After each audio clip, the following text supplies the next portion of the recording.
Welcome to A9 TV. ప్రకాశం జిల్లా Ongole MP అభ్యర్థి మాగుంట శ్రీనివాసులు రెడ్డి అంటే ఒక బ్రాండ్ అని, ఎక్కడైనా ₹1 ఆశించలేదని, అవినీతికి పాల్పడలేదని, అందరికీ అందుబాటులో వినయంగా ఉండే వ్యక్తిని ఇలాంటి మాగుంట శ్రీనివాసులు రెడ్డి జగ్గుబాయికి అవసరం లేదని టీడీపీ అధినేత రాష్ట్ర ముఖ్యమంత్రి నారా చంద్రబాబు నాయుడు పేర్కొన్నారు. ప్రజాగాలం పేరిట ప్రకాశం జిల్లా ఒంగోలు నగరంలో నిర్వహించిన రోడ్ షోలో నారా చంద్రబాబు నాయుడు పాల్గొన్నారు. ఈ రోడ్ షో కార్యక్రమంలో ఒంగోలు ఎంపీ అభ్యర్థి మాగుంట శ్రీనివాసులు రెడ్డి, ఒంగోలు ఎమ్మెల్యే అభ్యర్థి దామచర్ల జనార్దన్ రావుతో పాటు పలువురు టీడీపీ నాయకులు పాల్గొన్నారు. మాగంటే ఒక బ్రాండ్ అవునా కాదా? ఎప్పుడైనా ₹1 ఎక్కడైనా ఆశించారు? ₹1 అవినీతి డబ్బులు ఎక్కడ చేశారు?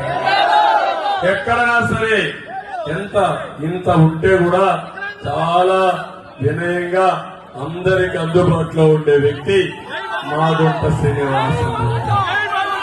ఈయనగా ఆయన కంపారిజన్ ఏమైనా ఉందా, పోలుకుందా అని మిమ్మల్ని అడుగుతున్నా. ఎలాంటి వ్యక్తి జగ్గుబాయికి అవసరం? ఆయనకు కావాల్సిన రెడ్ శాండిల్ స్మగ్లర్లు కావాలి, ల్యాండ్ గ్రాబర్లు కావాలి, ఇసుక మాఫియా కావాలి, మద్యం డాన్లు కావాలి.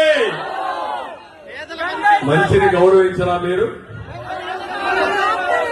అందుకే మాగంట ఒక బ్రాండ్ గెలిపించుకోవడం మీ బాధ్యతని మీ అందరికీ ఈ రెండో మీరు చేయండి. ఇక్కడ ఉద్యోగస్తులు కూడా ఉన్నారు, అందరికీ హామీ ఇస్తున్నాం. మీరు చూపించిన చొరవ